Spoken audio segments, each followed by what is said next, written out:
देख, जैसे क्रिसमस में सब लोग बोलते हैं ना, संता आएगा, सबको पता है घंटा है। नमस्कार, सभी का स्वागत है। आज बात करेंगे 25 दिसंबर को जीसस क्राइस्ट का बर्थ मनाया जाता है। वैसे तो जीसस क्राइस्ट का बर्थ के दिन पे संशय रहा है शुरू से ही, परंतु ये 25 दिसंबर को कब से जीसस क्राइस्ट का बर्थडे मान लिया गया, आज इसके बारे में बात करेंगे। आज बात करेंगे सेंटा क्लॉज के बारे में। तो सबसे पहले हम देखते हैं कि ये 25 दिसंबर, जिसको बड़ा दिन, अगर आपने हिंदी भाषी क्षेत्र में रहते हैं तो इसे हम बड़ा दिन के नाम से जानते हैं। तो 25 दिसंबर भी है और बड़ा दिन भी है, और ये जीसस क्राइस्ट का बर्थ डेट होने का दावा किया जाता है। देखते हैं क्या है सच्चाई। सबसे पहले आप ये देखेंगे कि जब रोमन एम्पायर में 313 ईस्वी में जब उसके रोमन सम्राट ने क्रिश्चियनिटी अपनाई और क्रिश्चियनिटी का प्रचार प्रसार बढ़ने लगा, उससे पहले वहाँ के सब लोग पेगन्स होते थे, मूर्ति पूजक होते थे। और इन मूर्ति पूजा करने वाले लोग जो थे, वो लोग एक फेस्टिवल मनाते थे जिसे वो कहते थे विंटर सोल्स्टिस।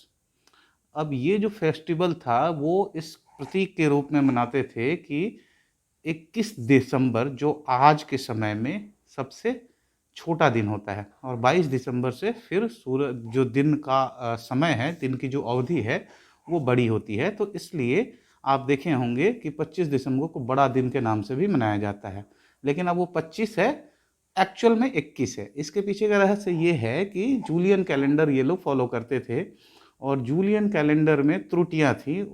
इनके पास कोई ढंग का कैलेंडर नहीं था। लोग कहते हैं ना कि यूरोप ने हमें बहुत सारा ज्ञान दिया है, तो इनके पास एक ढंग का पंचांग, एक ढंग का कैलेंडर भी नहीं था जो सही सही ग्रह नक्षत्रों के चाल की गणना कर सके, दिन और रात की गणना कर सके। तो ये उसको, जो इनके पास कैलेंडर था उसके हिसाब से 25 दिसंबर वो दिन होता था, जिस दिन से जो सबसे छोटा दिन होता था, और उसके बाद से धीरे धीरे दिन की जो अवधि थी वो बड़ी होती जाती थी। बाद में 1582 में ग्रेगरी 13th, ये वहाँ का एम्परर हुआ रोम का, इसने 1582 ईस्वी में ग्रेगेरियन कैलेंडर लागू किया, जो आज हम फॉलो करते हैं। त्रुटि तो खैर उसमें भी है, लीप ईयर और इस तरह की कई चीज़ें उसमें डालनी पड़ती है, पर वो सटीक है। तो जब ये ग्रेगेरियन कैलेंडर लागू हुआ और जूलियन कैलेंडर को रिप्लेस कर दिया गया, तो उस समय भी ये ऑर्थोडॉक्स चर्च ने इसका विरोध किया था। अब ये क्या विरोध का कारण क्या था कि उनकी सारी गणना बिगड़ रही थी।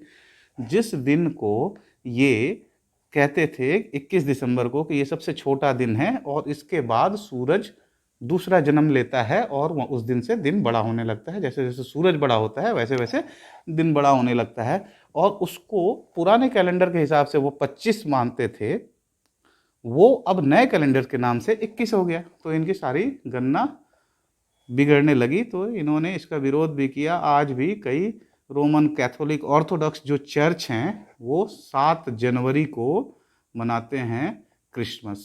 अब ये 7 जनवरी को क्यों मनाते हैं? क्योंकि 1582 तक, 1300-1400 साल जो हो गए, उसमें कई दिन ऊपर नीचे हो गए।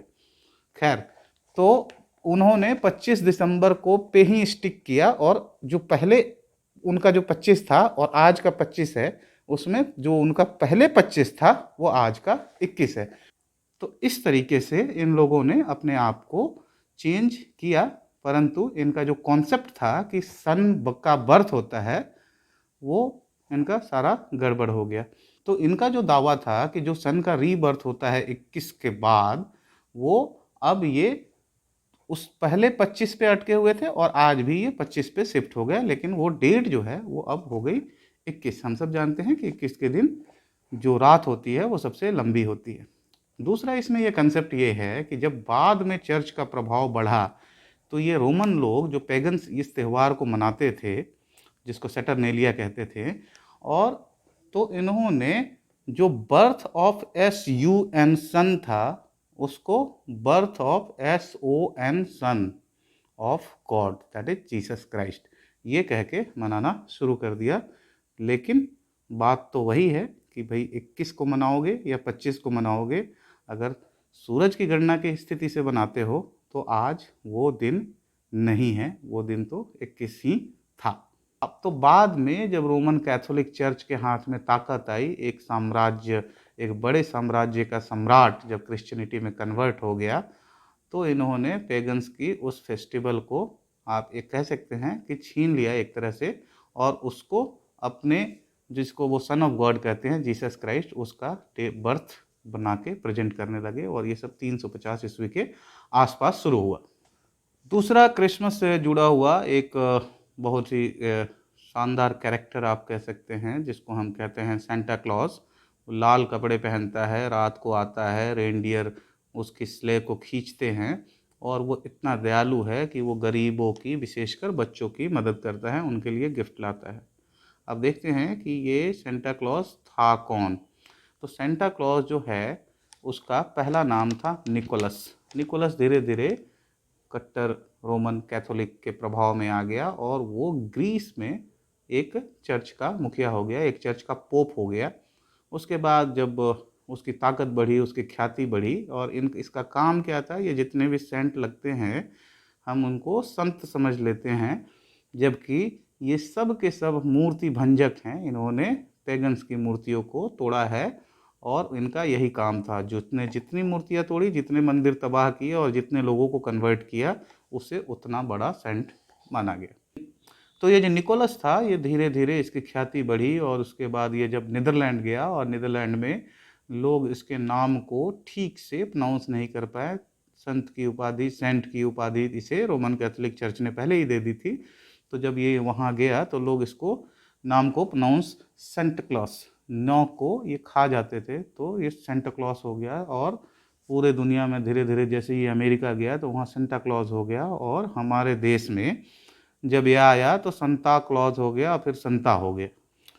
अब ये संता जो था, ये जब ये रोमन कैथोलिक वाले अमेरिका गए, और वहाँ पे अमेरिका में ज़्यादा से ज़्यादा दूसरा जो धड़ा है इसका, प्रोटेस्टेंट, जो रोमन कैथोलिक चर्च की मान्यताओं के खिलाफ थे, और जो पेगन्स थे, वो इस सेंटा क्लॉज को बड़े ही हेय दृष्टि से देखते थे। इसके मैस्कट को भी हेय दृष्टि से देखते थे, इसके कैरेक्टर को भी घृणास्पद भाव से देखते थे। तो ये कोई बहुत ही दयालु किस्म से इसको इसके ज़माने में भी नहीं देखा जाता था। अब ये एक बात तो ठीक है कि ये लोगों की मदद करता था, तो इसका काम था मूर्ति तोड़ना, लोगों को कन्वर्ट करना, लोगों को बेघर करना। और जब ये लोग बेघर हो जाते थे, और मैंने आपको वो जो फेस्टिवल बताया है सैटरनेलिया, जो विंटर में मनाते थे, और जिसको इन्होंने 25 दिसंबर के नाम पे हड़प लिया, तो लोग पैरेलली उस त्यौहार को भी मनाते थे। तो जब ये उस त्यौहार को मनाते थे, तो इसके जो कन्वर्टेड लोग हैं वो वापस अपनी संस्कृति से न जुड़ जाएं, इसलिए ये 25 दिसंबर का ढोंग शुरू हुआ। और बाद में ये जो सेंट निकोलस था, इसने इसको प्रमोट किया, और इसने अपने 25 दिसंबर को बड़ा करने के लिए, और उनके जो विंटर फेस्टिवल थी उसको छोटा करने के लिए, इसने कन्वर्ट्स को गिफ्ट बांटना शुरू किया। पहले उनके घर जला दिए, उनका घर छीन लिया, उनकी संस्कृति उनसे छीन ली, उनके मंदिर तोड़ दिए, उनकी आस्था के साथ खिलवाड़ किया, और बाद में उन्हें गिफ्ट देता था।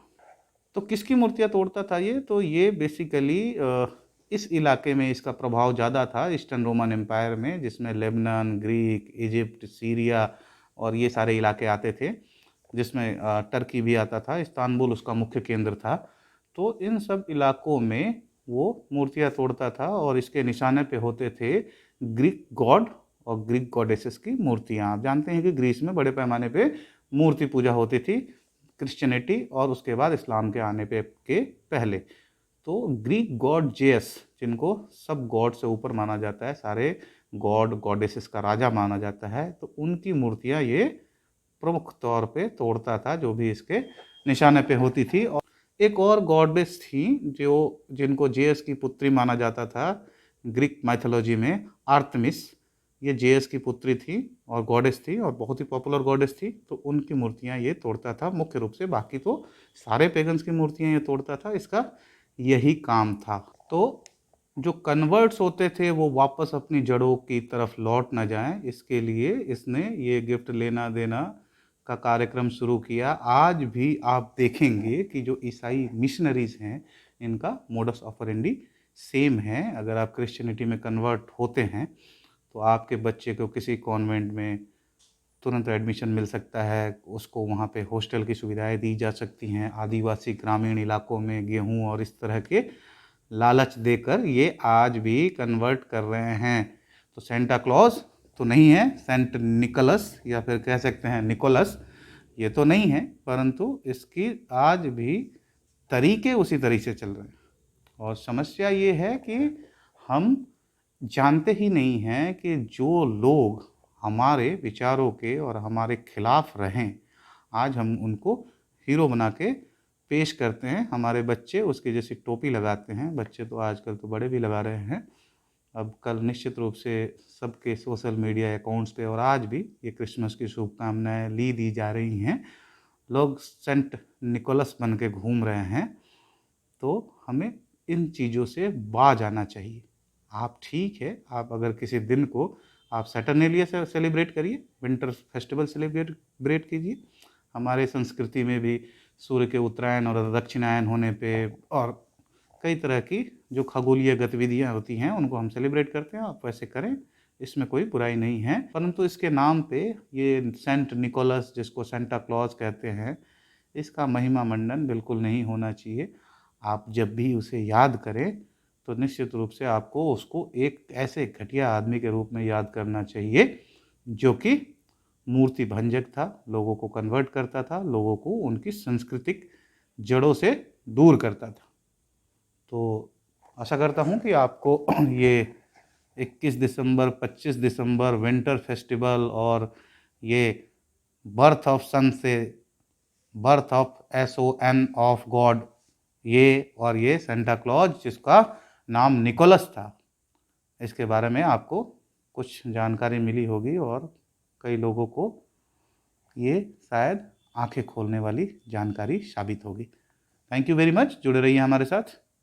मिलते हैं किसी नए वीडियो के साथ। धन्यवाद।